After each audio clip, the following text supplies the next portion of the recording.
الحمد لله نحمده ونستعينه ونستغفره ونؤمن به ونتوكل عليه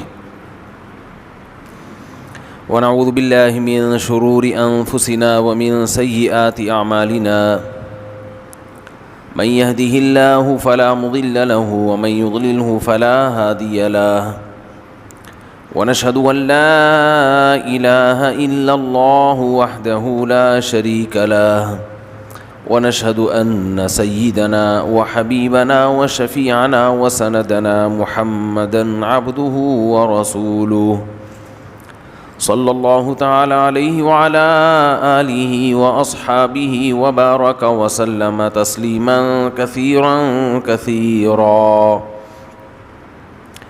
أما بعد فأعوذ بالله من الشيطان الرجيم. بسم الله الرحمن الرحيم. وذروا ظاهر الإثم وباطنه إن الذين يكسبون الإثم سيجزون بما كانوا يقترفون. وقال الله تبارك وتعالى في مقام آخر: يا أيها الذين آمنوا من يرتد منكم عن دينه فسوف يأتي الله بقوم يحبهم ويحبونه أذلة على المؤمنين أعزة على الكافرين. وقال النبي صلى الله عليه وسلم: الكيس من دان نفسه وعمل لما بعد الموت. قرآن مجید کی 2 آیات اور رسول اللہ صلی اللہ علیہ وسلم کی ایک حدیث پڑھی ہے. اللہ تعالیٰ سے دعا ہے اللہ تعالیٰ صحیح طرح سے بات کہنے کی، سننے کی، سمجھنے کی اور پھر عمل کی توفیق عطا فرمائے.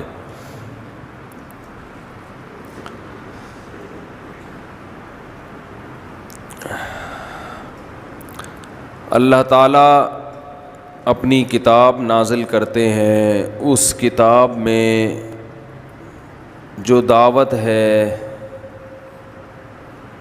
وہ اگر سمجھ میں آ جائے تو ہمارا لائف اسٹائل پورا چینج ہو جائے، ترجیحات تبدیل ہو جائیں. لیکن ہم جب دنیا کی طرف نکلتے ہیں تو ماحول ہمیں کسی اور طرف لے کر جاتا ہے. ماحول اور اسلام کی جنگ ہے. ماحول کسی اور طرف. آپ جب باہر نکلیں گے دنیا کی باتیں، پیسہ، صحت، عزت، شہرت، سکون، ہر آدمی یہی باتیں کرتا ہوا آپ کو نظر آئے گا. قرآن جب آپ پڑھیں گے تو وہ اور ہی دنیا میں آپ کو لے جاتا ہے.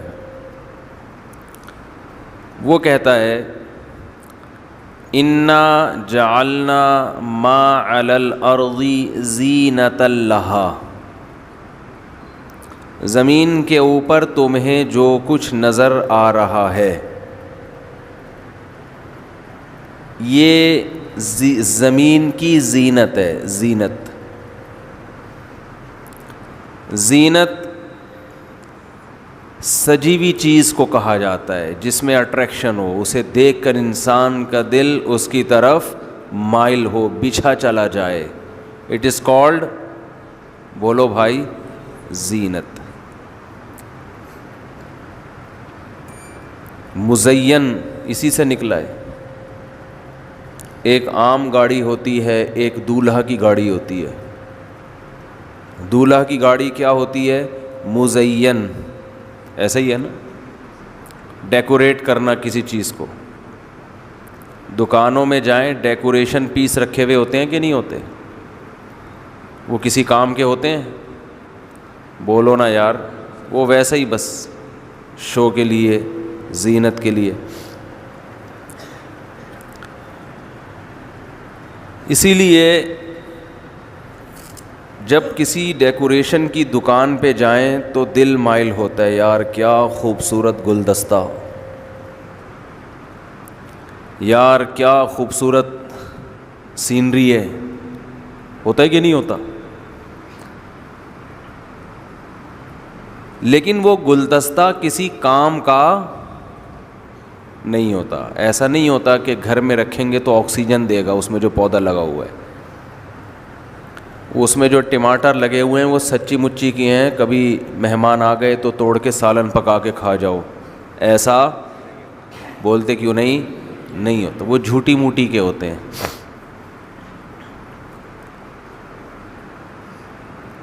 تو اچھا، زینت جو قرآن جو زمین کو زینت کہہ رہا ہے نا، تو زینت ایک آنکھوں کی زینت ہوتی ہے. آنکھ کو کوئی چیز بھلی لگے، آنکھ کو کوئی چیز بھلی لگے گی، جیسے گلدستے، سینری ہے خوبصورت، آبشار بنائی ہوئی ہے اس میں، اور پانی گر رہا ہے، بڑا اچھا لگ رہا ہے. کراچی والوں کو ویسے بھی پانی کہیں نظر آ جائے تو بہت اچھا لگتا ہے. چلو تصویر میں ہی نظر آ گیا پانی، ٹینکر نظر آتے ہیں. خیر، تو یہ ہے آنکھوں کے لیے زینت، جس کو دیکھ کر انسان کی آنکھیں خوش ہوتی ہیں. قرآن جو کہتا ہے کہ ہم نے اس زمین کے اوپر کی چیزوں کو زینت بنایا، تو اس سے مراد صرف آنکھوں کی زینت نہیں ہے. ہر وہ چیز جس کی کو دیکھ کر آپ کا دل اس کی طرف مائل ہو، اٹ از کالڈ، بولو، زینت. مثلا پھیکی دال، روٹی، دل مائل ہوگا اس کی طرف، ہے بھائی؟ کوئی مائل نہیں ہوگا. ناک مائل ہوگی اس کی طرف خوشبو سے، لیکن اس کے ساتھ اگر چٹپٹا اچار ہو، کیا خیال ہے بھائی؟ اور خوشبو مارتا ہوا اچار ہو، اور میں اگر دسترخوان پہ ہوں تو ہری مرچیں لہلہاتی ہوئی، صحیح ہے نا؟ اور تڑکا لگی ہوئی ہری مرچیں تو اور ہی مزہ کرتی ہیں. تو آپ کی ناک کو جب اچار کی خوشبو آئے گی، ہری مرچوں کی خوشبو آئے گی، تو کھانی آپ نے اصل میں دال ہے، لیکن اس اچار کی خوشبو اور ہری مرچوں کے تڑکے سے یہ دال کیا ہو گئی؟ ناک کے لیے مزین ہو گئی. آپ کی ناک کو اب اس کی خوشبو اچھی لگنے لگے گی، حالانکہ اس میں کوئی چینجنگ ہوئی نہیں، ابھی بھی وہ دال ہی ہے. جو کام اس نے پہلے کرنا تھا دال کے طور پر، وہی اب باڈی میں جا کے اب بھی کرنا ہے. یعنی اس سے کوئی اس کی افادیت بڑھ نہیں گئی نہ کم ہو گئی، لیکن اٹریکشن اس کی طرف، بولتے کیوں نہیں بھائی، بڑھ گئی ہے. اب یہ نہیں ہوگا کہ اس دال کو آپ قورمے کا نام دے دیں یا بریانی کا نام دے دیں، نہیں بھائی، وہ دال ہی ہے. تھوڑا آپ نے کیا کر دیا، اس کو کاکڑ دینا ہو گیا، اس میں جب اچار بھی ہو گیا اور ہری مرچوں کا تڑکا بھی لگا دیا آپ نے. تو یہ ناک کی زینت ہے، فوراً مائل ہوتا ہے انسان. ناک کو اس کی خوشبو کیا لگتی ہے؟ اچھی، اس سے پھر منہ میں پانی آنا شروع ہو جاتا ہے. جب آپ شادی میں بیٹھے ہوئے ہوتے ہیں کھانے کے انتظار میں، جو اس طرح سے لوگ بیٹھے ہوئے ہوتے ہیں، ایسا لگتا ہے جیسے زندگی ہو گئی کھانا کھائے ہوئے. جو انتظار ہوتا ہے نا جو کنڈیشن ہوتی ہے، اس کو دیکھ کر لگتا ہے کہ ونس اپون اے ٹائم، ایک دفعہ کا ذکر ہے کہ انہوں نے کھانا کھایا تھا. تو جیسے ہی دیگ سے ڈھکن ہٹتا ہے تو ایک دم خوشبو سے طبیعت اس کی طرف کیا ہوتی ہے؟ مائل. تو یہ بھی، اس کو بھی قرآن زینت کہہ رہا ہے کہ وہ خوشبو سے طبیعت فوراً کیا ہو جاتی ہے؟ مائل. حالانکہ بہت سے لوگوں کے لیے وہ کھانا ہو سکتا ہے نقصان دہ ہو، ڈاکٹروں نے ان کو چاول سے پرہیز بتایا ہو، لیکن وہ ان کی طرف کیا ہوگی؟ طبیعت مائل. کہ یار دھونے والے تو لے لو نا، ایسی خوشبو آ رہی ہے. تو یہ کہلاتی ہے، یہ بھی زینت. قرآن جو زینت کا لفظ استعمال کر رہا ہے وہ محض ڈیکوریشن پیس والی زینت مراد نہیں ہے. قرآن جو کہہ رہا ہے کہ ہم نے اس زمین کے اوپر کی چیزوں کو زینت بنایا ہے، تو زینت میں صرف یہ مراد نہیں ہے کہ جو ڈیکوریشن پیس والی زینت، ناک مائل ہوتی ہے، کان مائل ہوتے ہیں، آنکھیں مائل ہوتی ہیں، پیٹ مائل ہوتا ہے ایسی چیزوں کی طرف. کانوں کی زینت ہے خوبصورت آوازیں، خوبصورت آوازیں. کہیں سے گانا سنتا ہے انسان، میں نے دیکھا ہے لوگ کھڑے کھڑے تھرکنا، ہلنا شروع ہو جاتے ہیں. اس سے لگتا ہے کہ کوئی پرانے باپ دادا میں کوئی گزرا ہے ان کے.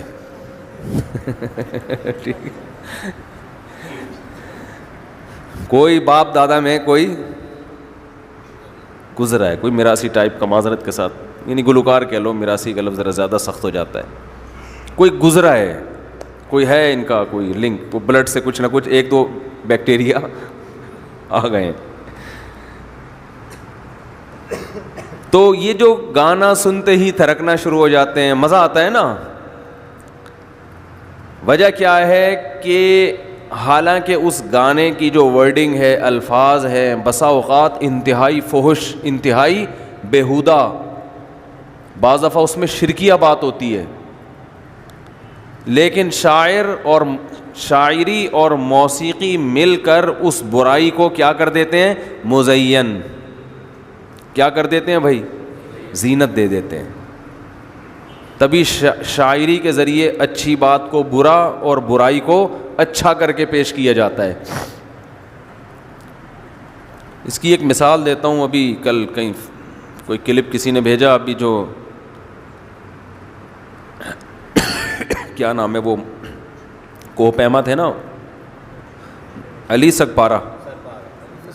سگپارہ کوہ پیما، جو کیٹو کی پہاڑی پر گئے تھے اور لاپتہ ہیں. اللہ تعالیٰ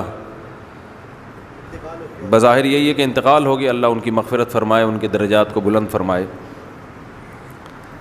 کوئی بھی انسان ہو، اس کا نقصان بہرحال ایک نقصان ہے. کل ایک دم ایک فیس بک پہ کلپ آیا، جس میں، فیس بک پہ نہیں سوری، میں کہیں بیٹھا ہوا تھا تو ایک نیوز چلی، نیوز تھی کہ کسی نے گانا بنایا ہے کہ واپس آ جاؤ اور اس طرح کر کے نا. اور اس میں یہ بتایا کہ نیوز میں کہ ان کے بیٹے نے یہ کہا ہے کہ میں اپنے والد کے مشن کو، ان کے خواب کو پورا کروں گا. کیٹو کی پہاڑی پہ چڑھنا میرے والد کا ایک خواب تھا، جو خواب انشاءاللہ میں پورا، بولو بھائی، کروں گا. تو انسان کی نیچر ہے کہ جب بھی کوئی چیلنج کے انداز میں بات کرتا ہے نا، تو دل اس کی طرف مائل ہوتا ہے، یار چیلنج کیا ہے. اور ماحول بھی ایسا کہ ایک آدمی لاپتہ ہو گیا، ظاہر ہے اس پہ ترس بھی آتا ہے انسانوں کو. تو یہ جو ڈائلاگ ہے نا کہ میں اپنے والد کے خواب کو پورا کروں گا، یہ ڈائلاگ بھی کان کی زینت ہے. لوگوں کو یہ ڈائلاگ کیا لگتے ہیں؟ بولو اچھے، یار زبردست، چلو باپ کا تو انتقال ہو گیا لیکن بیٹا اس مشن کو کیا کرے گا؟ خواب کو پورا. انسان کی عادت ہے وہ مزین چیز سے فوراً متاثر ہو جاتا ہے، چاہے وہ مزین ڈائلاگ ہو، چاہے وہ کوئی ڈیکوریشن پیس ہو. وہ یہ نہیں دیکھتا کہ اس کی حقیقت کیا ہے. یہ بہت پوائنٹ کی بات کر رہا ہوں، اللہ کرے کسی طرح کھوپڑی میں اتر جائے. اب دیکھو اس ڈائلاگ کی، اگر آپ اس دعوے کی اگر آپ گہرائی میں جاؤ تو کوئی سمجھدار آدمی ان کے بیٹے کو بٹھائے، کاش میری ان کے بیٹے سے ملاقات ہو جائے یا میرا پیغام ان تک پہنچ جائے، کہ آپ کے والد نے خواب دیکھا تھا کہ میں سردیوں میں بغیر آکسیجن ماسک کے میں کیٹو کی پہاڑی کراس کروں گا. وہ جان سے ہاتھ دھو بیٹھے، آپ اپنے والد کے خواب کو پورا کرنے کا مشن لے کے چلو گے. ہو سکتا ہے پورا کر دو، ہو سکتا ہے آپ کی بھی موت واقع ہو جائے. لیکن اگر موت واقع نہیں ہوئی، آپ نے اپنے والد کے خواب کو پورا کر دیا، تو خدا کی قسم اس کا آپ کے باپ کو کوئی فائدہ نہیں ہوگا، کچھ بھی نہیں فائدہ ہوگا اس میں. یا تو یہ ہوگا کہ یہ خواب پورا نہیں ہوگا, آپ کی بھی ڈیتھ ہو جائے گی, اللہ نہ کرے, پھر آپ کی اولاد کہے گی میں اپنے ابا اور دادا کے خواب کو, بولو نا, اور اگر پورا کر دیا تو آپ کے ابا کو اس خواب کے پورا کرنے سے کوئی فائدہ نہیں ہے, کیونکہ یا تو آپ کا آخرت پر ایمان ہے یا نہیں ہے, دو باتوں میں سے ایک ہے نا. اگر آخرت پر, یہ تو مسلمان ہے, ایمان ہے ہوگا انشاءاللہ, اگر آپ کا آخرت پر ایمان نہیں ہے, دو ہی قسم کے طبقے ہیں میرے بھائی دنیا میں. کچھ کہتے ہیں آخرت ہوگی, حساب و کتاب ہوگا, مرنے کے بعد ہم ختم نہیں ہو جاتے. کچھ کہتے ہیں نہیں سب فنش. تو اگر آپ کا آخرت پر ایمان نہیں ہے تو جو مرنے والا ہے وہ کیا ہو گیا, ختم, فنش, کہانی کیا ہو گئی. اب آپ خواب پورا کرے نہ کرے, باپ کو یہ پتہ ہی نہیں چلے گا کہ میرا بیٹا خواب پورا کر رہا ہے کہ نہیں کر رہا, تو وہ تو ویسے ہی کوئی فائدہ نہیں ہے. اگر آپ کا آخرت پر ایمان نہیں ہے تو بس ختم, اب کہانی کیا ہو گئی, فنش. اب تو آپ اپنی زندگی کو بچانے کی فکر کرو کہ بھائی اگر اس میں میری جان کو کوئی فائدہ ہے اور جان ہلاک ہونے کا خطرہ نہیں ہے تو کوئی بات نہیں, کیٹو کیا, اور بھی کہیں چاند پہ جانے کی بھی کوشش کریں گے پھر. کیونکہ ابا والد تو چلے گئے, تو جو غلطی والد نے کی ہے وہی غلطی آپ دہراؤ. رسک تو ہے نا جان, 1% بھی خطرہ ہو, 1% بھی, تو انسانی جان سے زیادہ کوئی چیز قیمتی نہیں ہے. رہا یہ مسئلہ کہ ملک کا نام روشن کرنا ہے, ملک کا نام روشن کرنے کے اور ایسے درجنوں طریقے ہیں جن میں آپ کی جان بھی محفوظ اور ملک کا نام اس سے زیادہ روشن ہوگا. قوم کو فائدہ ہوگا, کیٹو کی پہاڑی پہ چڑھنے سے قوم کو کوئی فائدہ نہیں ہوتا. ہاں اگر آپ موت کا خطرہ نہیں ہے یا بہت کم خطرہ ہے جو کہ عام طور پر نہیں اتنا رسک لیا جا سکتا ہے تو ٹھیک ہے, جائیں آپ, ایک مشکل کام ہے, کر لیتا ہے انسان. مشکل کام کرنے سے مشکلات جھیلنے کی عادت پڑتی ہے, ایکسرسائز ہوتی ہے, بہت انٹرٹینمنٹ ہے. پب جی سے تو اچھا ہے نا, پب جی کھیلنے سے میں تو لوگوں کو خود کہتا ہوں کہ جاؤ یار پہاڑ سر کرو, جا کے ایک مشن بناؤ. جا رہے ہیں, اس کی گیدرنگ بھی ہے, انٹرٹینمنٹ بھی ہے, ایکسرسائز بھی ہے, اور جائز تفریح بھی ہے, جائز تفریح ہے. پھر مشکلات کو جھیلنے سے انسان کا دل کیا ہوتا ہے, مضبوط, جگر مضبوط ہوتا ہے. تو یہ کام کریں. لیکن اگر موت کا خطرہ ہے پھر شریعت اس کام کی آپ کو پرمیشن نہیں دیتی. اور اہم بات یہ ہے کہ آپ کے پاس زندگی کم ہے تو آپ کے پاس تفریح کے 2 آپشن ہیں. ایک وہ آپشن ایسا ہے, بلکہ تفریح کے بجائے میں کہتا ہوں ملک کا نام روشن کرنے کے 2 طریقے ہیں. ایک طریقہ ایسا ہے جس سے ملک کا نام بھی روشن ہوگا اور قوم کو عملی فائدہ بھی ہوگا, پریکٹیکلی کوئی فائدہ ہوگا. اور ایک طریقہ ایسا ہے جس سے صرف نام روشن ہی ہو رہا ہے, عملاً ملک کو کوئی فائدہ, کوئی اکانومی مضبوط نہیں ہو رہی, کوئی کچھ بھی نہیں ہو رہا. اور اللہ نے زندگی آپ کو کتنی دی ہے, صرف بولتے کیوں نہیں, کیا ہو گیا, بولو نا بھائی, زندگی کتنی دی ہے, ایک دی ہے. تو ٹائم کم ہے, مقابلہ سخت ہے, تو آپ ایسے کام کی سلیکشن کرو گے جس میں ملک کا نام بھی روشن ہو اور قوم کو معتدی ہی کوئی قابل ذکر فائدہ بھی ہو اس میں. جیسے ڈاکٹر عبدالقدیر خان نے کیا, نام روشن کیا نا ملک کا. کیا ہو گیا یار, بولتے کیوں نہیں, خدا کے بولو, ہاں کیا, کیا جا رہا ہے اس میں یار, ایٹمی دھماکہ کر کے ملک کا نام روشن کیا نا. ہم بھی باہر کہیں بھی دنیا میں جاتے ہیں, کوئی بھی ہم سے ملتا ہے, سعودیہ والے بولتے ہیں ابے تمہارے ملک میں یہ, ابے تمہارے ملک میں روڈ دیکھو, سعودی کہتے ہیں نا ابے تم غریب غربا. ملیشیا جائیں گے وہ بولیں گے ابے تم غریب قسم کے. ہر جگہ پاکستانیوں کو تانے ملتے ہیں نا. ملیشیا کتنا خوبصورت ملک ہے, کیسے خوبصورت روڈ ہیں اس کے, کیا اکانومی ہے. آپ ترکی جائیں, مزہ آ جاتا ہے. وہ ترکی والے بھی ہمیں تانا دیتے نہیں ہیں لیکن دے سکتے ہیں, ابے تم کیا یار غریب غربا کشکول لے کے گھومتے رہتے ہو, کوئی 5 سال مکمل حکومت کرتا نہیں, پہلے ٹانگیں کھینچ کے اس کی ہٹا دیتے ہو, ہے بھائی. نہ سیاسی سطح پہ. اپنے جو بگیسٹ سٹی آف کنٹری ہے اس کا حال دیکھو تم جا کے, کچرا خانہ بنا ہوا ہے, وہ گٹر بہہ رہے ہیں, بچے نکل رہے ہیں گٹروں کے اندر سے. اب کیا میں اس پہ بولوں؟ تم یہ تو ملک کا نام روشن ہو رہا ہے؟ بولو نا کیا ہو گیا؟ نہیں, کہیں سے بھی روشن نہیں ہو رہا. لیکن ایک چیز ہمارے پاس, ہم ان سے پوچھتے ہیں بم ہے تمہارے پاس؟ ہیں ملیشیا والے سے پوچھتے بم ہے, جیب دکھاؤ, چیک کہہ رہے ہیں بم نہیں ہے بھائی. ہمارے پاس کیا ہے؟ بولو نا. بم ہے, بم ہے, بم کسی بھی ٹائم پہ پھٹ سکتے ہیں. بم کی اپنی دہشت ہوتی ہے. آپ کہیں گے بم ہونے سے کیا ہوتا ہے, یہ آپ کو نہیں پتا. لیکن جو ملک دشمن قوتیں ہیں وہ کہتی ہیں معاشی لحاظ سے مضبوط ہو جاؤ, بم ہمیں دے دو. آئی بات سمجھ میں؟ وہ کہتے ہیں کوئی بات نہیں, آپ اکنامیکل بہت مضبوط ہو جائیں, آپ بہت مضبوط ہو جائیں, آپ کی غربت بھی ہم ختم کر دیں گے.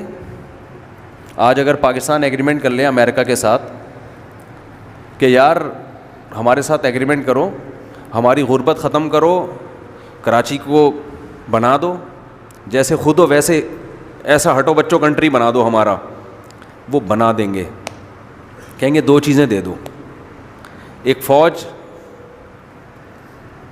ہمارے کنٹرول میں دے دو اور ایک بم اپنی پینٹ سے نکال کے ہماری پینٹ میں ڈال دو. یہ جو پٹاخہ ہے نا یہ ہمیں بالکل بھی اچھا نہیں لگتا. بات آ رہی ہے سمجھ میں؟ تو ملیشیا نے چونکہ یہ کام کیا ہے, ملیشیا نے یہ کام کیا ہے. ملیشیا کی کوئی مضبوط آرمی نہیں ہے, کوئی بم نہیں ہے, کر رہا ہے ترقی, کرتا رہے گا. باقی کنٹری بھی کرتے رہیں گے, پاکستان کو نہیں کرنے دیں گے یہ اتنے آرام سے. بلوچستان میں سونا ہے, بلوچستان میں تیل ہے, گیس ہے, کوئلہ ہے, 2 سال کے کوئلے کے ذخائر ہیں.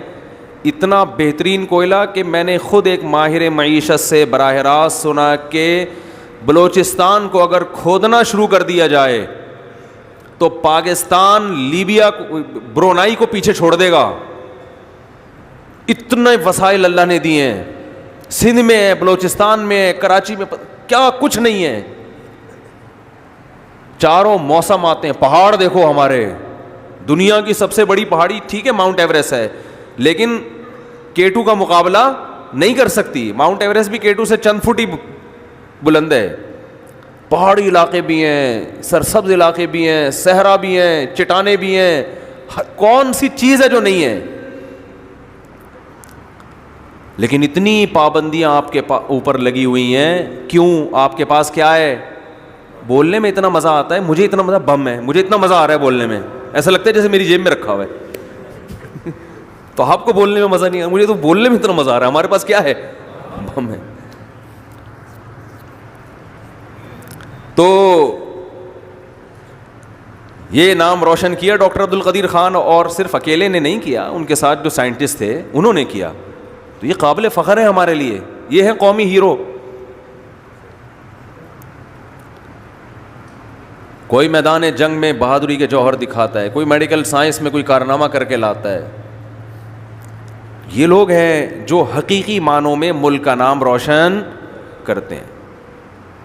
میں علی سکپارہ کی کوئی برائی نہیں کر رہا, ان کی جو نیت تھی اللہ ان کی مغفرت فرمائے, ان کے درجات کو بلند فرمائے. لیکن جو بات ہمیں جو صحیح لگے گی ہم تو وہی کریں گے نا, ہم تو وہی کریں گے. بھائی زندگی اللہ نے آپ کو تھوڑی دی ہے, تو اس تھوڑی زندگی میں آپ کے پاس ٹائم کم ہے, مقابلہ سخت ہے, تو اس ٹریک کو متعین کرو جس میں بلندی بھی ہو اور قوم کا فائدہ بھی ہو اور مرنے کے بعد صدقہ جاریہ بھی ہو.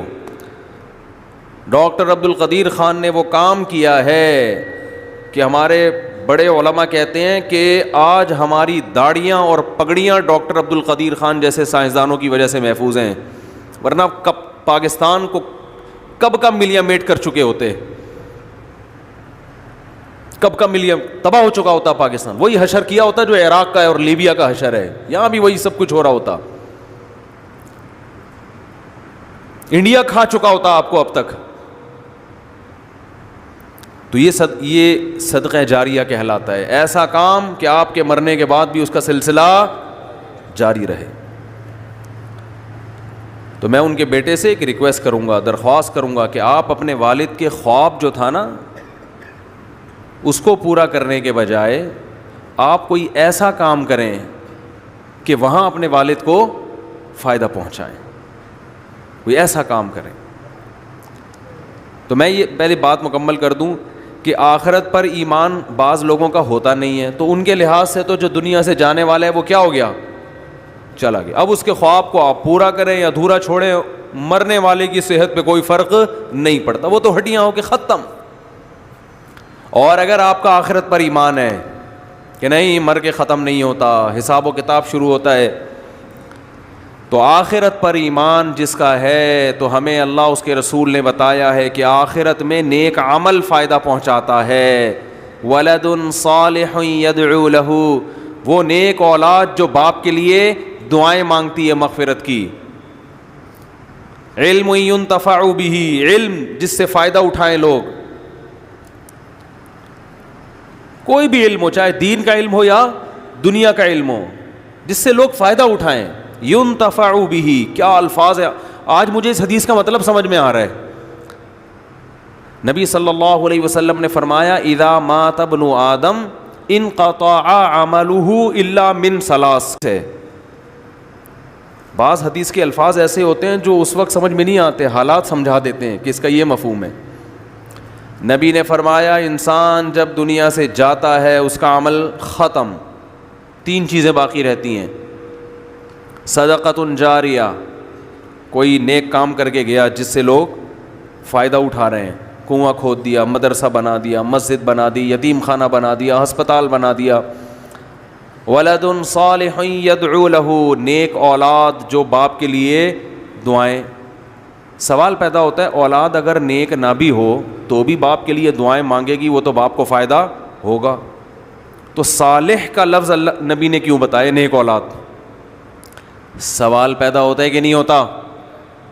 اس کا جواب یہ ہے کہ دعائیں نیک اولاد ہی مانگا کرتی ہے، بری اولادیں ایک دفعہ قرآن خوانی کروا کے دیگیں بانٹ کے تمبو شمبو لگا کے ختم۔ بہت مشکل ہے یار، کیسے سمجھائیں بات، اتنی صاف ستھری باتیں بھی سمجھ میں نہیں آ رہی تو پھر کیا سمجھ میں آئے گا آپ کو؟ عمران خان کی تقریر تو پھر بہت مشکل ہے کہ وہ سمجھ میں آ جائے، یا اور کسی سیاسی لیڈر کی۔ جی ٹھیک۔ تو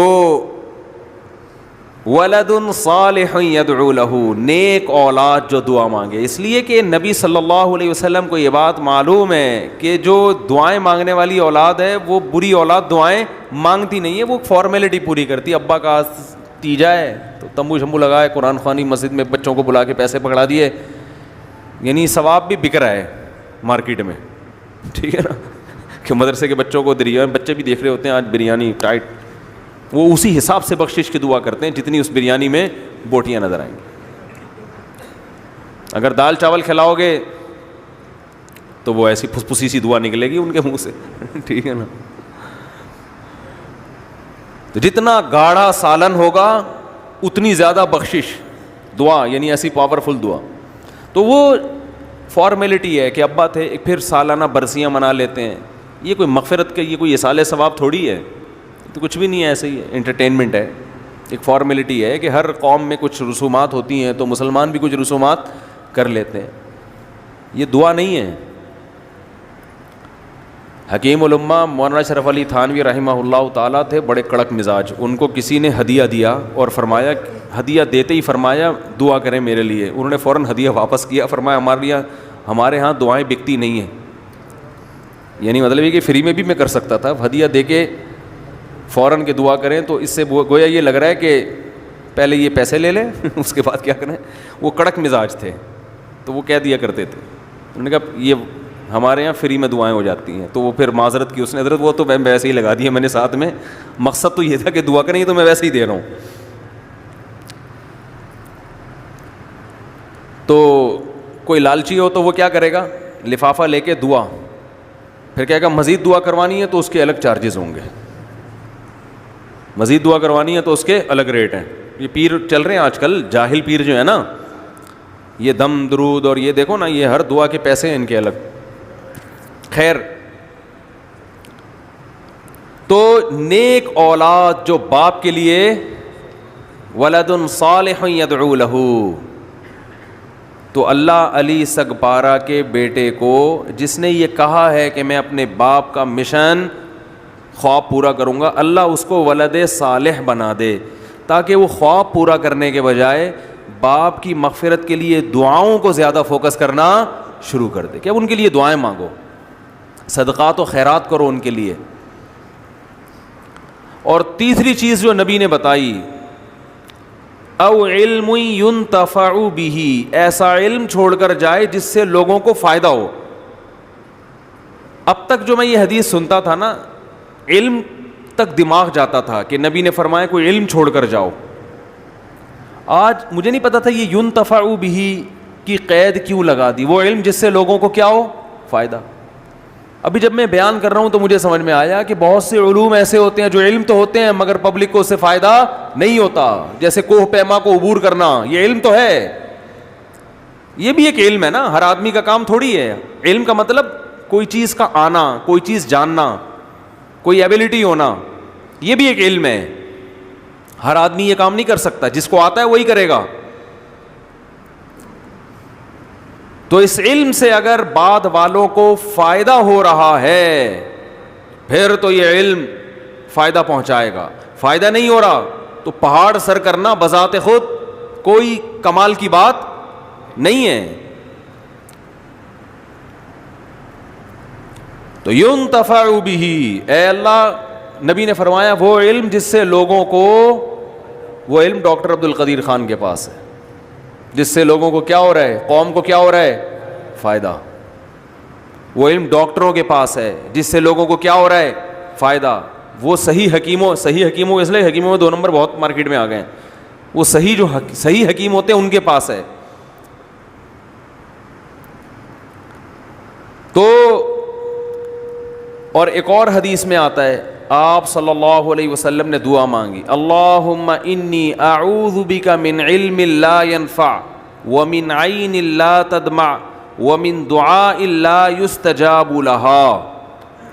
اے اللہ، میں تیری پناہ مانگتا ہوں ایسی آنکھ سے جو روتی نہ ہو. سخت آنکھیں ہوتی ہے نا، نصیحت کی بات سن کے بھی اس کو رونا نہیں آتا. مجھے ایسی آنکھ نہیں چاہیے، ایسی آنکھ چاہیے جو تیری یاد میں، تیرے خوف سے روتی ہو. فرمایا وَمِنْ عِلْمٍ لَا يَنْفَعُ، اور ایسے علم سے بھی پناہ مانگتا ہوں جو فائدہ، بولو نا بھائی، نہ پہنچائے. آج بہت سے لوگ ایسے ہیں جن کو علم نہ صرف یہ کہ فائدہ نہیں پہنچا رہا بلکہ الٹا نقصان پہنچا رہا ہے. جن میں یہ جو فتنہ پرست ٹائپ کے لوگ ہیں نا، جو چند آیتیں چند حدیثیں یاد کر کے فرقہ واریت پھیلا رہے ہیں، یہ ایسے جیسے غیر اہل کے ہاتھ میں آپ بم پکڑا دیں، بچے کے ہاتھ میں کلاشن کوف پکڑا دیں، تو بجائے حفاظت کے وہ ہر ایک کو نشانہ بنائے گا. تو علم جب غیر اہل کے پاس آتا ہے تو اس علم سے امت میں جوڑ کے بجائے وہ کیا کرتا ہے، توڑ کا کام کرتا ہے. جب بھی توڑ کی بات آتی ہے، غامدی صاحب مجھے یاد آ جاتے ہیں. جلدی سے سنا دوں ایک ملفوظ غامدی صاحب کی. ایک نئی چیز آئی ہے اور مسلسل وہ دین میں تحریف کرتے چلے جا رہے ہیں. تو چونکہ یہ باتیں موضوع سے ہٹ کر ہی آتی ہیں دماغ میں، موضوع بنا کے کروں گا تو وہ پھر آئیں گی ہی نہیں باتیں. کل کسی نے مجھے غامدی صاحب کا کلپ بھیجا. سوال کسی نے یہ پوچھا محترم سے کہ عورت کے لیے جو عدت کے احکام ہیں شریعت میں، عدت ہے نا، شوہر اگر مر جائے تو قرآن کہتا ہے عورت کی عدت ہے 4 مہینے 10 دن، یہ ہے نا. شوہر نے طلاق دے دی تو 3 حیض، کتنی عدت ہے، 3 دفعہ مینسز آئیں گے. اگر عورت کو پریگننسی ہے تو بچے کی ولادت. یہ 3 طرح کے احکام ہمیں قرآن و سنت میں ملتے ہیں. اور عدت پر پوری امت کا اجماع ہے کہ عورت کو جب بھی طلاق ہوگی یا وہ بیوہ ہوگی، عورت پر عدت گزارنا واجب ہے, اور اس دوران وہ زینت اختیار نہیں کر سکتی, شوہر کے گھر سے نہیں نکل سکتی. اب چونکہ پروفیسر غامدی صاحب جدید اسلام لے کر آ رہے ہیں, وہ جو ہر طبقے کے لیے قابل قبول ہو, جس میں فنکار کو توبہ نہ کرنا پڑے, گلوکار کو, ایک موسیقار کو بینڈ باجے سے توبہ نہ کرنا پڑے. ملک کے ایک مشہور فنکار تھے, وہ کنورٹ ہوئے دین کی طرف, شوبز کی دنیا کو چھوڑا انہوں نے, بڑی اچھی توبہ کی ماشاءاللہ. غامدی صاحب ٹکر گئے تو غامدی صاحب نے ان کو سمجھایا کہ کچھ چھوڑنے کی ضرورت نہیں ہے, تو وہ واپس چلے گئے. تو یہ جدید اسلام مارکیٹ میں لانچ کیا جا رہا ہے. تو میں ذرا یہ عدت کے حکام کے بارے میں بتا دوں. غامدی صاحب نے ارشاد فرمایا کہ ایکچولی عدت جو ہے وہ اس کا جو فلسفہ ہے وہ یہ تھا کہ عورت کو جب طلاق ہوگی یا وہ بیوہ ہوگی تو عین ممکن ہے اس کے پیٹ میں بچہ ہو, اس کے پیٹ میں کیا ہو, بچہ ہو. تو اس لیے 3 حیض جب وہ گزارے گی تو یہ یقین ہو جائے گا کہ بچہ, بولے نا بھائی, نہیں ہے. اور شوہر کی ڈیتھ کی صورت میں 3 حیض کے بجائے ذرا ٹائم زیادہ رکھا گیا احتیاط کے پیش نظر, کیونکہ 3 حیض آ جاتے ہیں 3 مہینے میں, تو 4 مہینے 10 دن, تاکہ احتیاط زیادہ ہو. یہ پوری بحث کا محترم کا خلاصہ ہے. اور انہوں نے اس کی دلیل میں یہ کہا کہ دیکھیں قرآن سے یہ بات ثابت ہے کہ عورت کے پیٹ میں اگر بچہ پہلے سے ہو, یقین ہے آپ کو, شوہر کا انتقال ہوا, اگلے دن بچے کی ولادت ہو گئی تو عدت ختم ہو جاتی ہے. بات مسئلہ بالکل ٹھیک بیان کیا کہ بچے کی ولادت ہوتے ہی عورت کی عدت کیا ہو جاتی ہے, اس میں پھر 3 حیض یا 4 مہینے 10 دن گزارنا ضروری نہیں ہے. ایسے بھی حدیث میں واقعات ہیں, ایک خاتون کے شوہر کا انتقال ہوا, اگلے دن بچہ ہو گیا, تو آپ نے فرمایا عدت ختم ہے, کہیں جہاں چاہو شادی کرو. تو انہوں نے کہا اس سے صاف پتہ چلتا ہے کہ اصل مقصد کیا ہے, نسب کی حفاظت, اور پوری تقریر کی بیس ہی غلط ہے, پوری تقریر کی بیس غلط. محترم کا دعویٰ یہ ہے کہ قرآن نے عدت کو اس لیے لازم کیا ہے کہ نسب کی حفاظت ہو. عورت فوراً طلاق ہوتے ہی کہیں شادی کرے گی تو یہ کنفیوژن ہو سکتی ہے کہ اس سے جو بچہ پیدا ہو رہا ہے ہو سکتا ہے پہلے والے کا ہو, تو پتہ نہیں چلے گا پہلے والے کا یا دوسرے والے کا. لہذا جہاں یہ کنفیوژن ختم ہو وہاں عورت کے لیے عدت گزارنا ضروری نہیں ہے. چنانچہ اگر الٹرا ساؤنڈ کے ذریعے یا ٹیسٹ کے ذریعے پتہ چل جائے طلاق کے بعد یا شوہر کے انتقال کے بعد کہ اس کے پیٹ میں, اس کے رحم میں بچہ نہیں ہے, اس کا رحم بالکل خالی ہے, تو اگلے دن کہیں شادی کر سکتی ہے وہ, اور اس کے لیے پھر شوہر کے گھر میں رہنا اور شوہر کا اس کو یہ سب چیزیں نہیں ہیں. تو محترم اگر قرآن کا صرف لفظی ترجمہ پڑھ لیتے تو اندازہ ہو جاتا کہ یہ ساری تقریر کی بیس کیا ہے, قرآن و سنت کے خلاف, اجماع امت کے خلاف تو ہے. اگر مقصد صرف یہ ہوتا کہ عورت کے پیٹ میں یہ ثابت ہو جاتا کہ بچہ نہیں ہے تو یہ 3 حیض ضروری نہیں ہے, یہ 1 حیض سے بھی پتہ چل جاتا ہے. بات آ رہی ہے سمجھ میں؟ اسی لیے پوری امت کا اجماع ہے کہ پہلے زمانے میں جو لونڈیاں باندیاں ہوا کرتی تھیں ان کو جب طلاق ہوگی تو 2 حیض عدت گزاریں گی, وہ 3 حیض نہیں گزاریں گی, کیونکہ یہ پتہ تو ایک دفعہ حیض آنے سے پتہ چل جاتا ہے کہ اس عورت کے پیٹ میں بچہ نہیں ہے, کیونکہ جب پریگننسی ہوتی ہے تو حیض کا خون نہیں آتا. بات آ رہی ہے سمجھ میں کہ نہیں آ رہی ہے؟ اور پہلے زمانے میں جب کوئی باندی کو کوئی آزاد کرتا تھا تو اسلام میں حکم تھا اس باندی سے آپ سیکشول ریلیشن قائم نہیں کر سکتے جب تک کہ اس کو ایک دفعہ حیض نہ آ جائے. کیوں؟ اگر آپ نے ریلیشن قائم کر لیا ہو سکتا ہے یہ پہلے سے پریگننٹ ہو, تو اسلام نے اس کے لیے کیا کیا, ایک دفعہ اس کو حیض آنا ضروری ہے. حیض آنا اس کی علامت ہوگی کہ اس کے پیٹ میں کوئی بچہ نہیں ہے, تو وہ 1 حیض سے بھی پتہ چل جاتا ہے. جبکہ اسلام کیا کہہ رہے ہیں, عدت کتنے حیض ہے؟ 3 حیض. ایک فالٹ تو غامدی صاحب کے دعوے میں یہ ہے. دوسرا, قرآن مجید نے یہ کہا کہ حمل والی عورت جس کے پیٹ میں بچہ ہو, یعنی تمہیں یقین ہے کہ اس کے پیٹ میں کیا ہے, بچہ ہے, جب اس کو طلاق ہوگی یا وہ بیوہ ہوگی تو بچے کی ولادت سے عدت فوراً کیا ہو جائے گی, ختم. حالانکہ جب پہلے سے پیٹ میں بچے کا یقین ہوتا ہے تو اس میں اب کنفیوژن کا امکان ہی نہیں ہے کہ یہ بچہ پہلے کا ہے یا دوسرے کا. تو اس میں تو اسلام کو اجازت دینی چاہیے تھی کہ حمل کی حالت میں کسی عورت کو طلاق ہوئی ہے تو فوراً کسی اور مرد سے نکاح کر سکتی ہے, کیونکہ سب کو پتہ ہے کہ یہ بچہ پہلے شوہر کا ہے, اور جب پہلے شوہر کا بچہ ہوتا ہے تو پھر حمل رحم کا منہ بند ہو جاتا ہے, اس میں دوبارہ اس عورت کے لیے پریگننٹ ہونا ممکن نہیں رہتا, ناممکن ہے دوبارہ پریگننسی ہو اس کو. یہ تو اس زمانے میں بھی لوگ جانتے تھے. ایسا تو نہیں ہو سکتا کہ حمل ٹھہر گیا 4 مہینے کا 6 مہینے کا, اب دوسرے شوہر سے بھی حمل ٹھہرے گا اس کو, ایسا تھوڑی ہو سکتا ہے. تیسرا فالٹ غامدی صاحب کے جو دعویٰ اس میں, قرآن کا اگر مطالعہ کر لیتے تو پتہ چل جاتا ہے کہ یہ ساری تقریر غلط ہے. قرآن کہہ رہا ہے کہ واللائی لم یحزن, کہ وہ عورتیں جن کو ابھی حیض آنا شروع ہی نہیں ہوا ہے ان کو اگر طلاق ہو جاتی ہے تو ان کی عدت 3 مہینے ہے. سورہ طلاق 28ویں پارے میں. جس عورت کو ابھی حیض آنا شروع ہی نہ ہوا ہو اس کو پریگننسی کا چانس بولو بھائی نہیں ہوتا, وہ تو نابالغ بچی ہوتی ہے. تو نابالغ بچی کا نکاح ہو گیا اور اس کو طلاق ہو گئی تو قرآن کہہ رہے وہ 3 مہینے عدت گزارے گی, حالانکہ اس میں حمل کا امکان سرے سے موجود نہیں ہے. اور آپ کہہ سکتے ہیں کہ اس سے وہ مراد ہیں جو کسی بیماری کی وجہ سے حیض ہی نہ آیا ہو, تو قرآن نے آگے اس کا رد کر دیا. واللائی یئسن من المحیض من نسائکم ان ارتبتم فعدتہن 3 اشہر واللائی لم یحضن. فرمائے جو عورتیں حیض سے مایوس ہو چکی ہیں, یعنی اب ان کو حیض آنا بند ہو گیا, بوڑھی ہو گئی ہیں عورتیں, تو بوڑھی عورتوں کی عدت 3 مہینے ہے, کیونکہ اب وہ حیض سے عدت ان کو شمار نہیں ہو سکتی.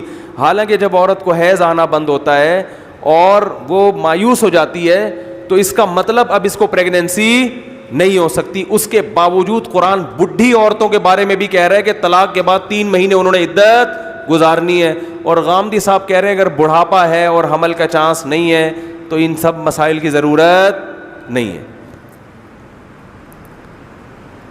تو اس لیے بھائی جو جس کی فیلڈ ہے نا, جب کوئی دوسرا اس میں ٹانگ اڑائے گا, اور دیکھو یہ ٹانگ اڑاتے کیوں ہیں, آپ اگر وہ بات کریں گے جو ساری دنیا کر رہی ہے آپ کبھی بھی مشہور نہیں ہوں گے. مشہور انسان جب ہی ہوتا ہے پوری دنیا کی کچھ اور کہہ رہی ہے اور آپ نے 1.5 انچ کی الگ دنیا شروع کر دی تو آپ کے ویورز بڑھیں گے. کیونکہ اگر آپ وہی باتیں کر رہے ہیں تو لوگ کہیں گے یہ باتیں تو وہ فلانا مفتی بھی کر رہے ہیں, فلانے عالم بھی کر رہے ہیں, فلانے بزرگ بھی کر رہے ہیں, تو آپ نے کون سا تیر مار دیا. تو ہم انہیں سے نہ پوچھ لیں, ہم مفتی تقی عثمانی صاحب سے نہ پوچھ لیں جو آپ سے بڑے عالم ہیں. اور ہماری پبلک پر حیرانگی ہوتی ہے کہ کیسے ماشاءاللہ لوگ فالو کرتے ہیں کہ بھائی لم یونیورسٹی کے پروفیسر تھے, بڑے پڑھے لکھے ہیں. بھائی وہ پڑھے لکھے اپنی فیلڈ میں ہیں, اس فیلڈ میں نہیں ہیں. یونیورسٹی میں کوئی درس نظامی تھوڑی پڑھا ہے انہوں نے, کوئی فقہ تھوڑی پڑھا ہے, نہ اصول فقہ پڑھا, نہ فقہ پڑھا, نہ عربی گرامر صحیح طرح سے پڑھی ہے جو ایک پراپر طریقہ ہے, کچھ بھی نہیں پڑھا. اور بھی اس میں بڑی گڑبڑیں کی. انہوں نے کہا کہ اگر یقین ہو جاتا ہے عورت کو کہ اس کو حمل نہیں ہے تو وہ شوہر کے گھر سے جا سکتی ہے. جیسے کہ شوہر اگر مارتا پیٹتا ہے, بد اخلاق ہے, تو بھی وہ عدت شوہر کے گھر سے نکل سکتی ہے. تو اگر یقین ہو جاتا ہے کہ اس کے حمل نہیں ہے تو بھی جا سکتی ہے. یہاں بھی قرآن کی آیات کی دھجیاں اڑائی ہیں. قرآن کہہ رہا ہے یا ایھا النبی اذا طلقتم النساء فطلقوهن لعدتهن واحصوا العدہ, کہ جب طلاق ہو جائے تو عدت کے ایام شمار کیا کرو. اور قرآن کے صاف الفاظ ہیں لا تخرجوهن من بیوتهن, کہ ان کے گھروں سے ان کو طلاق کے بعد آپ کو نکالنے کی اجازت نہیں ہے. ولا یخرجن, اور نہ خود ان کو نکلنے کی اجازت ہے.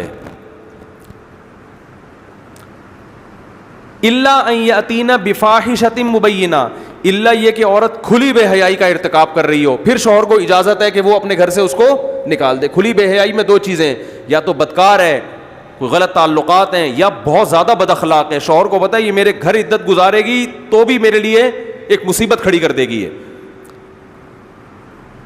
تو ہم مانتے ہیں کہ شوہر بہت ظالم ہے تو عورت کو عدت وہاں سے نکلوائی جائے گی, اس کو نکالا جائے گا وہاں سے, یا عورت ظالم ہے. لیکن اگر دونوں ظالم نہیں ہیں تو محض میڈیکل رپورٹ کے آنے سے عورت کے لیے جائز نہیں ہے کہ وہ شوہر کے گھر کو چھوڑ دے عدت کے دوران. چاہے 100 رپورٹیں آ جائیں نا کہ اس کے پیٹ میں بچہ نہیں ہے, تو بھی عورت کو قرآن پابند کر رہا ہے, باؤنڈ کر رہا ہے کہ آپ طلاق کے بعد یا شوہر کی موت کے بعد آپ شوہر کے گھر سے باہر نہیں نکل سکتے. میں سمجھا پا رہا ہوں اپنی بات کہ نہیں سمجھا پا رہا؟ آج لبرل لوگوں نے عدت کے احکام کی دھجیاں اڑا دی ہیں. دیکھو یا تو اسلام کو فالو کرو یا لبرلزم کو فالو کرو, ایک طرف ہو جاؤ. اسلام طلاق کے بعد عورت کو شوہر کے گھر سے نکلنے کی اجازت نہیں دیتا, اس پر عدت واجب ہے. اور عدت کے دوران اسلام عورت کو زینت اختیار کرنے کی بھی اجازت نہیں دیتا. کیوں نہیں دیتا؟ یہ جہاں بات آئی ہے تو یہ مسئلہ بھی سن لیں. طلاق دو قسم کی ہوتی ہے, ایک ہوتی ہے رجعی, ہوتا ہے ایک طلاق دی یا دو طلاقیں, اس میں شوہر کو رجوع کا حق, بولو نا بھائی, ہوتا ہے. یہ کام یاد کریں. رجوع کا جہاں شوہر کو حق ہوگا, ایک دی شوہر نے یا دو طلاقیں دی, عورت کو اسلام باؤنڈ کر دیتا ہے کہ آپ نے شوہر کا گھر نہیں چھوڑنا. لیکن یہاں زینت اختیار کرنے کی اجازت دیتا ہے اسلام عورت کو. وجہ کیا ہے کہ بھائی ذرا مزین رہے گی تو شوہر کے دل میں نرمی پیدا ہوگی, چڑیل جیسی بن کے رہے گی تو شوہر تیسری بھی دے گا پھر وہ. تو چونکہ رجوع مستحب عمل ہے, اسلام چاہتا ہے کہ گھر جڑے رہیں, ٹوٹے نہیں, تو عورت کو حکم ہے کہ وہ زینت اختیار کرے. کس کے لیے؟ اپنے شوہر کے, تاکہ وہ رجوع کر لے. وہ نہیں کرتا, 3 مینسز ہو جاتے ہیں تو ختم, معاملہ ختم آپس میں, وہ جہاں چاہے جائے. اور اس دوران خرچہ کس پر لازم ہے؟ شوہر پر. لیکن اگر طلاق بائن ہو, بائن کا مطلب ایک طلاق یا دو طلاق دی ہے مگر رجوع کا حق نہیں رکھا, شوہر نے نکاح ختم کر دیا, جیسے یوں کہہ دیا تم مجھ پر حرام ہو گئی ہو, اس طرح کے الفاظ کہہ دیے کہ طلاق تو ایک ہے مگر حرام تو جبھی ہوگی نا جب نکاح ختم ہو جائے گا. تو اب عورت کو حکم یہ ہے کہ نکاح, یا 3 طلاقیں دے دیں, 3 طلاقیں دے دی, اس سے بھی نکاح ختم. تو اب عورت کو حکم یہ ہے کہ وہ شوہر کے گھر میں عدت گزارے گی مگر وہ زینت اختیار, بولو بھائی, نہیں کر سکتی. کیوں؟ اس لیے کہ اس دوران اس سے کسی اور کا نکاح حرام ہے. تو اسلام نے کہا نکاح حرام ہے تو ایسی چیز جو مردوں کو نکاح پر ابھارے وہ بھی حرام ہے. کیونکہ زینت اختیار کرے گی تو عین ممکن ہے مردوں کا دل اس کی طرف مائل ہو نا. اسلام نے کہا اب یہ بھی کیا ہے, یہ بھی حرام ہے, زینت نہیں اختیار کر سکتی. زینت اختیار نہ کرنے کا مطلب ہے کہ چڑیل بن کے رہے, چوڑیاں نہ پہنے, جو میک اپ وغیرہ نہ کرے, ایک نارمل طریقے سے رہے وہ. اور اس دوران وہ شوہر کے گھر سے باہر نہیں نکل سکتی. یہاں تک فقہا نے لکھا ہے کہ اگر شوہر کے بارے میں یہ خطرہ ہے کہ یہ کہیں اہل حدیث سے 3 طلاقوں کے ایک ہونے کا فتویٰ لا کے رجوع کر لے گا, یا ویسے ہی کوئی فاسق آدمی ہے, تو شوہر کو حکم دیا جائے گا وہ گھر چھوڑ کے چلا جائے. بات آ رہی ہے سمجھ میں؟ لیکن چونکہ آج کل شوہر گھر چھوڑ کے جاتا نہیں ہے تو 3 طلاقوں کے بعد ہم عورت کو کہتے ہیں شوہر کے گھر میں عدت نہ گزارو, اپنے باپ کے گھر میں. وہ مجبوری ہے, مجبوری اس لیے کہ 3 طلاق کے بعد بیوی حلال کرنا آج کل کوئی مشکل کام نہیں ہے. بہت سارے ہول سیل کے حساب سے پتھر اٹھاؤ مفتی نکل جائیں گے جو فتویٰ دے دیں گے 3 کتنی ہوتی ہیں, 1 ہوتی ہیں, حالانکہ 1 نہیں ہوتی, 3 ہوتی ہیں. تو ایسے آپ کو بہت سارے مل جائیں گے آپ کو مارکیٹ میں. تو اس لیے ہم عورت کو کہتے ہیں اس نے تو حرام کر دیا ہے آپ اپنے اوپر. اب یہ فتویٰ, اب یہ 3 طلاقیں دیتے ہی مرد کے پتہ ہی کیا ہوتا ہے, 1 گھنٹے میں جب غصہ اترتا ہے تو فوراً فتوے کی تلاش میں, کہیں سے نکالو, کہیں سے حلال کرو اس کو. تو ایسے مجبوری میں ہم کہتے ہیں کہ بڑے گناہ سے بچنے کے لیے چھوٹا گناہ یہ کم درجے کا ہے. تو ایسے موقع پہ انشاءاللہ گناہ نہیں ہوگا کہ بھئی عورت کہاں عدت گزارے. ہم کہتے ہیں فوراً 3 دے دی اب اپنے باپ کے گھر, ورنہ یہ فتویٰ لے آئے گا کہیں سے جا کے. اور عورت بھی فتویٰ لے آتی ہے بعض دفعہ, اس کے دل میں بھی نرمی آتی ہے.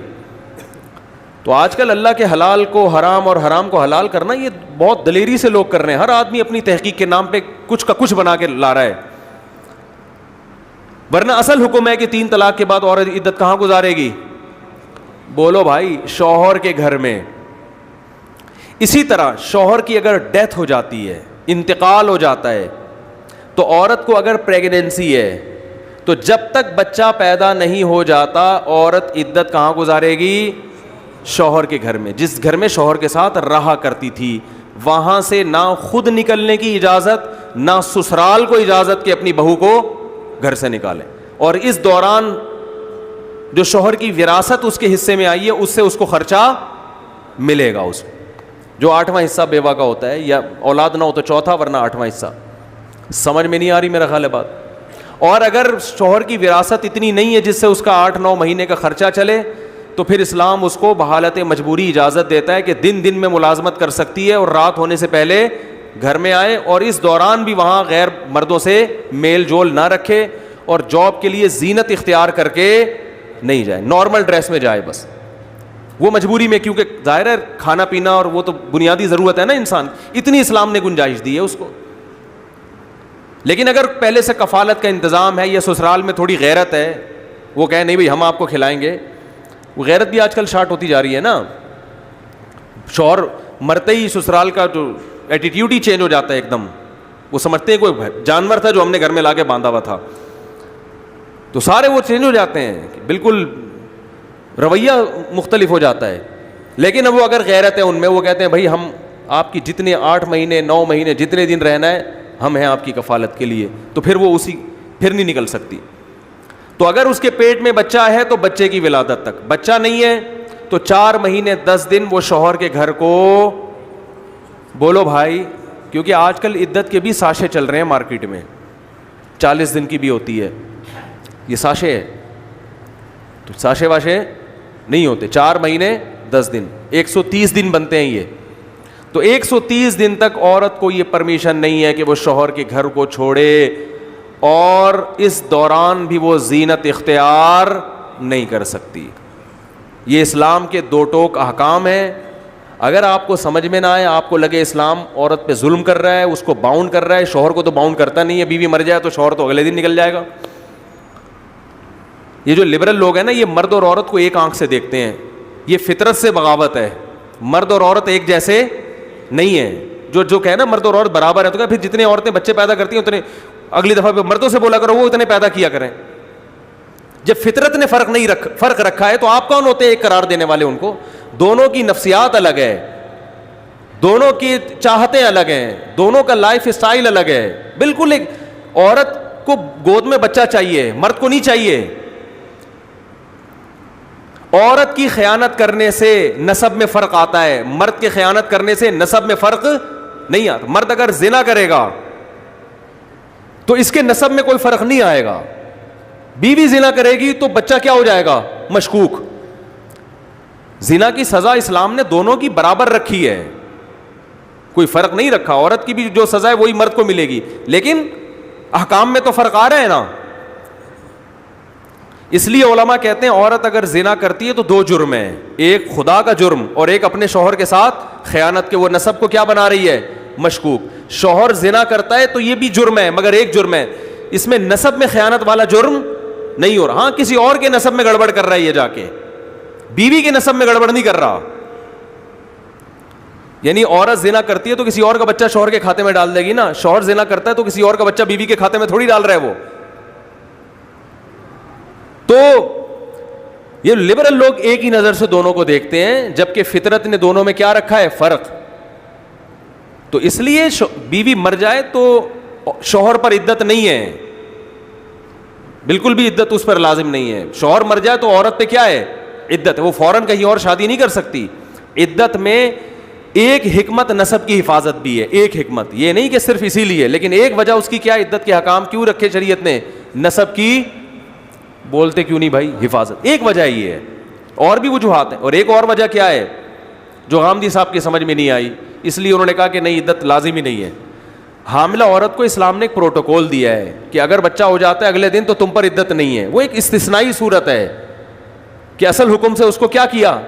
خارج. اس میں کیا اللہ کی منشا کیا وہ اللہ ہی بہتر جانتا ہے, ہم اس کے احکام کے پابند ہیں, ہمیں اس کی حکمتیں سمجھ میں نہ بھی آئیں. ایک بڑی وجہ یہ ہو سکتی ہے کہ اسلام نے اس کو پروٹوکول دیا ہے, اس پہ ذمہ داریاں کم ڈالی ہیں. بھائی اگلے دن بچہ ہو گیا, اب اس کی ایک ٹینشن ہے, عدت گزارنا, اس کے لیے اس کو معاف کر دو, یہ بھی وجہ ہو سکتی ہے.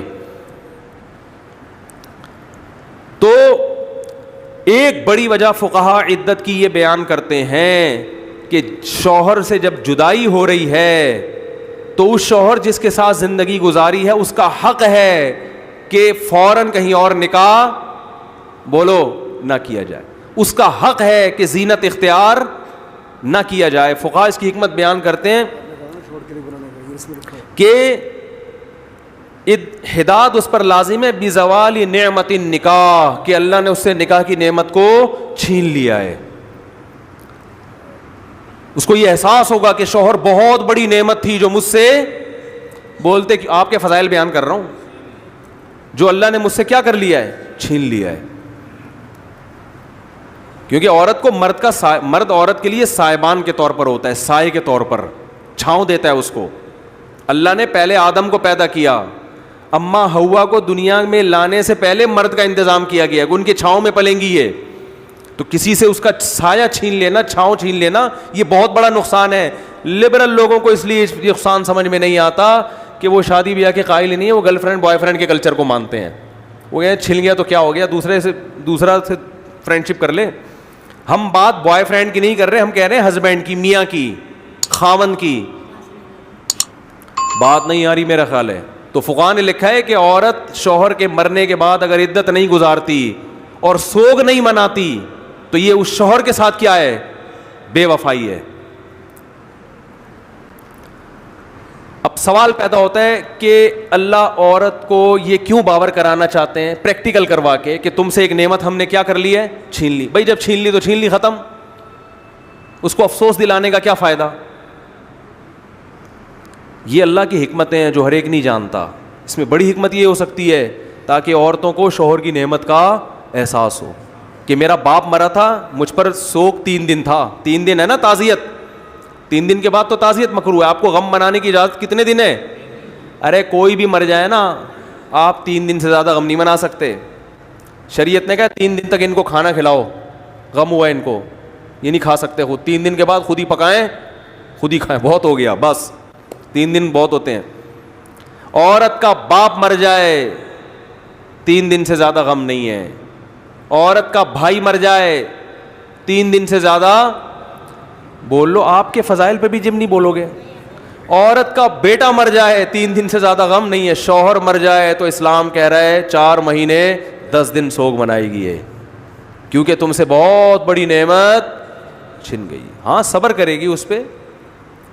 تو یہ بتانے کے لیے جو زندہ ہیں وہ اپنے میاؤں کی قدر کریں. لیکن عورتیں بھی عجیب مخلوق ہیں. ایک طرف کہہ رہی ہوتی ہیں اتنا گندا آدمی ہے, اتنا ظالم آدمی ہے, 1 نمبر کا, اور پھر طلاق دے دی مجھے. تو گندا آدمی ہے, طلاق دے کے تو اچھا کیا نا اس نے پھر, کہ میرا گھر اجاڑ دیا اس نے.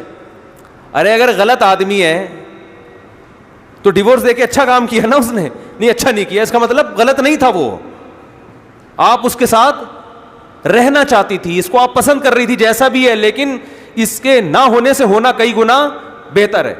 اب یہ کیس آیا میرے سامنے, میں نام نہیں بتاتا, کسی کو پتہ نہیں چلے گا کس کا کیس ہے, کوئی غیبت نہیں ہے, بس یہ کر کے میں بیان ختم کرتا ہوں. خاتون اپنے میاں کو طبیعت سے ستا رہی ہیں, بوڑھے ہو گئے میاں, بعض خواتین ایسا کرتی ہیں جو میرا بیان سن رہی ہیں ان کے علاوہ. جوانی میں پورا نچوڑ لیا, اب جب بوڑھا ہو گیا کسی کام کا نہیں ہے, اس کی پینٹ میں پیسے اب نکلتے ہی نہیں ہیں, بلکہ وہ شلوار قمیض پہ آ گیا بڑھاپے کی وجہ سے. اب وہ پینٹیں وینٹیں وہ بھی پہننا اس نے چھوڑ دی, اور غنیمت ہے شلوار, تھوڑی دیر میں دھوتی بنیان پہ آنے والا ہے وہ, تو جیب ہی نہیں ہوگی سرے سے نا, دھوتی میں تو جیب ہوتی نہیں ہے. تو اپنے شوہر کو طبیعت سے ستا رہی ہیں. میں نے ان سے کہا آپ کیوں اس بوڑھے کو اتنا ستاتی ہو, کیوں بوڑھے کو ستا رہی ہو آپ اتنا؟ کہہ رہی اس نے جوانی میں مجھے بہت ستایا ہے, اس نے مجھ پہ ظلم کیے, مارتا تھا, یہ تھا وہ تھا وغیرہ وغیرہ. تو میں نے کہا طلاق مانگتی اس سے. کہہ رہی میں مجبوری تھی, کہاں جاتی میں طلاق لے کے. جو میں سمجھانا چاہ رہا ہوں اس کو سمجھو, میں مجبور تھی, طلاق لے کے کہاں جاتی. میں نے کہا اس کا مطلب اس نے ٹھکانہ دیا نا, یہ چھوڑ دیتا اس کا نقصان نہیں تھا, اس کو اور مل جاتی ہیں. آج کل تو ویسے ہی بہت مل جاتی ہیں, ترس رہی ہیں بیچاری لڑکیاں. اس نے جیسا مرضی تھا لیکن آپ کے ساتھ وفا کی اس نے, اور آپ کو پتا تھا میں مجبور ہوں, اس مجبوری میں میرا سہارا کون ہے, یہ ہے. تو ٹھیک ہے کچھ خامیاں تھیں, لیکن یہ جو خوبی ہے نا کہ اس نے آپ کو شیلٹر دیا, آپ بچے چھت کے نیچے پالے آپ نے عزت کے ساتھ. اب اس احسان کا تقاضا یہ ہے کہ اب آپ کو اس کو ستانے کی اجازت نہیں ہے. جوانی میں نچوڑ لیا اپنے مفاد میں, اور انتقام کے لیے کیا رکھا ہے, بڑھاپے میں ہم کیا لیں گے, انتقام لیں گے. جب اس کی پینٹ میں پیسے ہے ہی نہیں, اب یہ کسی کام کا نہیں ہے. انتقام لینا تو اس وقت لیتے جب اس سے آپ کے مفاد تھے. غیرت مند آدمی اس وقت اب طاقتور سے لڑتا ہے, وہ کمزور سے نہیں لڑتا. ناراض ہو رہے ہیں تو اس سے ہو رہے ہیں جس سے کچھ فائدہ کوئی مفاد ہی نہیں ہے. دشمنی کرنی ہے تو اس سے کرو نا جس سے فائدہ بھی ہو سکتا ہے. پھر پتہ چلے گا یار یہ واقعی سچی مچی کی دشمنی ہے. باس سے لڑو, باس سے. اپنے ملازم سے لڑ رہا ہے, وہ کیا کر لے گا بھائی تیرا؟ لڑو تو کس سے لڑو؟ بولو بھائی, باس سے لڑو. یہ نماز کے بعد دیں بس, پھر بات لمبی ہو جائے گی, بیان ختم کر رہا ہوں میں نماز کے بعد. تو بعض خواتین یہ کرتی, مجھے پتہ ہے سب نہیں کرتی ایسا, جو بیان سن رہی ہیں تو بالکل کرتی نہیں ہے اس طرح کی کوئی حرکت, وہ تو بڑھاپے میں اصل شوہر سے محبت کرتی ہیں کہ اصل تو یہ ہے. لیکن بعض ایسی بھی ہیں جو بیان نہیں سن رہی اور کبھی بھی نہیں سنیں گی وہ بیان, وہ یہ بھی کرتی ہیں کہ جوانی میں تو شوہر کی کڑوی کسیلی برداشت کرتی ہیں, یہ کہہ کے کہ کر رہے ہیں برداشت, مجبوری ہے. تو بھائی یہ مجبوری کا مطلب آپ کو یہ بہت فائدے پہنچا رہا ہے, کیوں؟ اس لیے آپ اس کو اپنی مجبوری سمجھتے ہو, نہیں آ رہی اس لیے آپ سمجھ رہے ہو کہ ہماری کیا ہے مجبوری. چھوڑ دے گا تو کہاں جائیں گے, اس کا مطلب یہ احسان کر رہا ہے آپ پر, نہیں چھوڑ کے رکھا ہوا ہے اس نے. خواتین کہتی کوئی احسان نہیں کر رہا, کوئی احسان نہیں ہے اس کا, تو پھر چھوڑ دو اس کو, بولو یہ گھر پر بیچ کے ہمیں فارغ کروائی نکال یہاں سے. اور بعض جذبات میں ایسا کر بھی لیتی ہیں, کیونکہ عدالت نے خلا میں تو وہ ہے نا بہت وقتی جوش میں آ کے طلاق لے کے پھر جب زندگی تباہ ہوتی ہے رلتی ہے تو پتہ چلتا ہے کہ وہ کتنی بڑی نعمت تھا. ماں باپ بھی آج کل نا بہت جلدی اپنی بیٹی کی باتیں سن کے اس کو گھر بٹھا لیتے ہیں, ان کو یہ احساس نہیں ہوتا کہ اب باپ سے زیادہ آپ کی بیٹی کے لیے کون ضروری ہے؟ میاں ضروری ہے. آپ سے زیادہ آپ کب تک بٹھاؤ گے اس کو گھر میں؟ اس کو تمیز سے سمجھاؤ, بیٹا یہ بہت زیادہ ظلم ہو رہا ہے, تو پھر تو ہم خود کہتے ہیں علیحدگی کا مشورہ.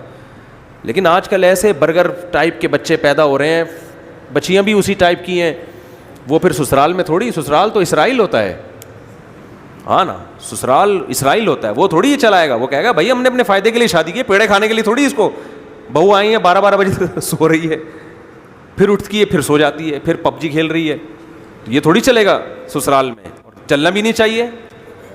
تو کہیں گے آپ کے ابا نے اماں نے پالا ہوگا, ٹھیک ہے, وہ آپ کا وہ ان کی اولاد تھے, آپ ہماری اولاد تھوڑی ہو, ہم نے تو آپ تو ڈاٹر ان لا ہو, بنایا ہے ہم نے, فرض کیا ہے, تو تھوڑا سا ہمیں باپ والا پروٹوکول دو تو ہم کیا کریں گے, آپ کو بھی ڈاٹر. ایسی عجیب قسم کی بہویں مارکیٹ میں آ رہی ہیں, اللہ کی پناہ, سست, جو بیان نہیں سن رہی ان کی علاوہ کی بات کر رہا ہوں, سست, کچھ بھی نہیں, کوئی بڑوں کی خدمت احترام, اینٹ کا جواب پتھر سے. وہ جو تمیز ادب کے بڑے بات کریں تو ذرا چھوٹا برداشت کرتا ہے, سب مارکیٹ میں. اور میاں بھی ویسے ہی ہوتا ہے, جو ملتا ہے نا اس کو, جو اس کا میاں ہوتا ہے شوہر, وہ کون سا اپنے باپ سے تمیز سے بات کر رہا ہوتا ہے. بڑا یہ بہت ہی پیچیدہ مسائل ہیں, ان میں نہ پڑھیں آپ لوگ, بس تمیز سے جیسے زندگی گزارتے رہیں, یہ پھر بہت ہی خطرناک باتیں ہو جاتی ہیں. تو میں جو بات لے کر چلا تھا وہ پتہ نہیں کہاں چلی گئی بات, وہ حامدی صاحب درمیان میں آ گئے. تو میں کہہ رہا تھا اللہ نے اس زمین کو کیا بنایا ہے؟ زینت. تو پھر اسی مثالوں کو لے کر ہم اگلے بیان میں انشاءاللہ آگے چلیں گے, اور یہیں سے کنٹینیو آپ کے ذمے مجھے یاد دلانا, تاکہ یہ بیان پورا ایک ٹاپک پر کمپلیٹ ہو جائے. یہ تو درمیان میں عدت غامدی سامدی آتے, یہ تو آتے رہیں گے نا, قیام و طعام, یہ تو چلتا رہے گا. تو یہی ٹاپک ہم نے پھر لے کر آگے چلنا ہے. اللہ تعالیٰ سمجھنے کی, عمل کی توفیق عطا فرمائے.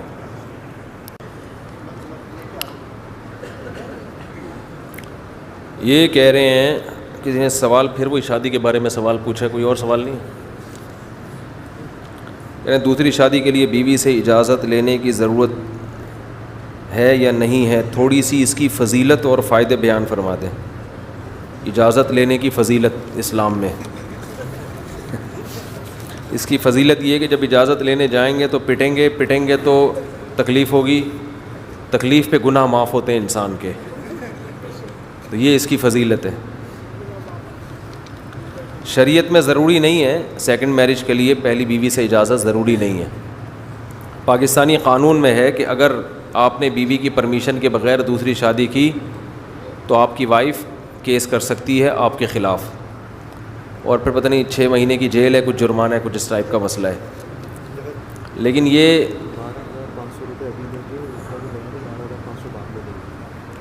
تو اس میں مسئلہ یہ ہے کہ بیوی آپ کے خلاف کیس کر سکتی ہے, عدالت میں جائے گی 6 مہینے کے لیے یا سال کے لیے, آپ کہاں ہو جائیں گے اندر, تو اس کا نان نفقہ اس کا باپ اٹھائے گا پھر اس دوران آپ کی بیوی کا, کیونکہ آپ کہاں ہوں گے, اندر ہوں گے.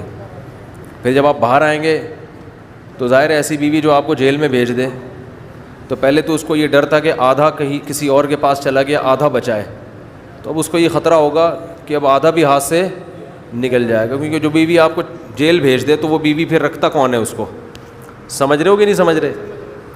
تو یہ قانون طلاق کا ریشو بڑھانے کے لیے ہے کہ جس نے کرنی ہوگی پہلے والی کو فارغ کرے وہ. اس کا اور کوئی بے وقوف لوگ ہیں قانون بنانے سے پہلے کھوپڑی استعمال نہیں کرتے, سینس لیس لوگ ہیں. قرآن کے خلاف قانون ہے نا تو کھوپڑی تو ہے ہی نہیں. تو عقلمند عورت کبھی بھی نہیں کیس کرتی. باقی عقلمند مند اگر کرتا ہے تو کوشش کرے وہ اس کو منا کے سمجھا کے کر لے, نہیں سمجھتی تو پھر بھی کر سکتا ہے. اگر عدل کی طاقت ہے حقوق ان کے برابر پوری کرے. باقی ابھی دولہا بیٹھے ہوئے ابھی سے دوسری شادی کی باتیں, ان کے سسر مجھے پکڑ کے ماریں گے یار. تو یہ دیکھ کے مسائل پوچھا کرو نا. ابھی شادی ایک بندے کی پہلی شادی ہو رہی ہے, وہ گھر میں خوشیاں ہو رہی ہیں, ابھی سے ان کے گھر میں یہ پیغام چلا جائے تو وہ ہر چیز کا ایک موقع ہوتا ہے, بے موقع کوئی بھی چیز اچھی نہیں لگتی. تو ابھی تو دعا کریں اللہ آپ کی شادی کو کامیاب کرے, خوشیاں نصیب کرے. صحیح ہے نا, بس اسے ابھی دوسری کی باتیں نہیں جا کے ایک دم شروع کر دیں. اچھا بھائی, حمزہ نام ہے آپ کا اور والد کا نام ہے محمد آصف شریف. یہ بال آرڈر پہ بنوائے ہیں؟ اچھا. دلہن کا نام نور الہدا ولد عتیق الرحمن. 12,500 روپے مہر ابھی ہوگا, 12,500 بعد میں, ٹوٹل 25,000 مہر. دلہن کے وکیل کہاں ہیں بھائی؟ آپ ہیں. آپ نے اجازت دی ہے مجھے کہ میں نور الہدا کا نکاح 25,000 مہر میں حمزہ صاحب سے کراؤں, اجازت ہے؟ جزاک اللہ. الحمدللہ نحمدہ ونستعینہ ونستغفرہ ونؤمن بہ ونتوکل علیہ ونعوذ باللہ من شرور انفسنا ومن سیئات اعمالنا من یہدہ اللہ فلا مضل له ومن یضلل فلا ہادی له ونشهد ان لا الہ الا اللہ وحدہ لا شریک له ونشهد ان محمدا عبدہ ورسولہ صلی اللہ تعالی علیہ وعلی آلہ واصحابہ وبارک وسلم تسلیما کثیرا کثیرا. اما بعد فاعوذ باللہ من الشیطان الرجیم. بسم اللہ الرحمن الرحیم. یا ایھا الناس اتقوا ربکم الذی خلقکم من نفس واحدۃ وخلق منها زوجها وبث منهما رجالا كثيرا ونساء واتقوا الله الذي تساءلون به والارحام ان الله كان عليكم رقيبا. وقال تعالى يا ايها الذين امنوا اتقوا الله وقولوا قولا سديدا يصلح لكم اعمالكم ويغفر لكم ذنوبكم ومن يطع الله ورسوله فقد فاز فوزا عظيما. وقال النبي صلى الله عليه وسلم النكاح من سنتي وقال فمن رغب عن سنتي فليس مني. وقال النبي صلى الله عليه وسلم تزوجوا الودود الولود فإني مباهي بكم الأمم. وقال النبي صلى الله عليه وسلم تزوجوا ولا تكونوا كرهبان النصارى. جناب حمزہ ول محمد آصف شریف, میں نے 25,000 مہر کے عوض میں آپ کا نکاح نور الہدا بنت عتیق الرحمن سے کیا. آپ نے قبول کیا؟ زور سے ذرا جزاک اللہ. دعا کریں اللہ تعالیٰ اس نکاح میں برکت دے. الحمدللہ رب العالمین والعاقبۃ للمتقین والصلاۃ والسلام علی رسولہ الکریم وعلی آلہ وصحبہ اجمعین. اے اللہ اس نکاح کو اپنے دربار میں قبول فرما, اس کی برکتیں میاں بیوی کو کامل طور پر نصیب فرما, تادم حیات محبت الفت کے ساتھ زندگی گزارنے کی توفیق نصیب فرما. آپس کے اختلاف و انتشار سے, لڑائی جھگڑوں سے, ہر قسم کے شر اور فساد سے اللہ ان دونوں کی حفاظت فرما. اے اللہ اس نکاح کو دونوں کے خاندانوں میں جوڑ کا ذریعہ بنا, دونوں کے خاندانوں میں محبت الفت کا ذریعہ بنا. جس کی جو جائز مراد ہو اللہ اس کی مراد کو پورا فرما. اللہم انا نسألک من خیر ما سألک منہ نبیک محمد صلی اللہ علیہ وسلم ونعوذ بک من شر ما استعاذک منہ نبیک محمد صلی اللہ علیہ وسلم. انت المستعان وعلیک البلاغ ولا حول ولا قوة الا باللہ. صلی اللہ تعالی علی خیر خلقہ محمد وعلی آلہ وصحبہ اجمعین برحمتک یا ارحم الراحمین. وہ فارم آپ کو ولید دے دیں گے, ٹھیک ہے نا.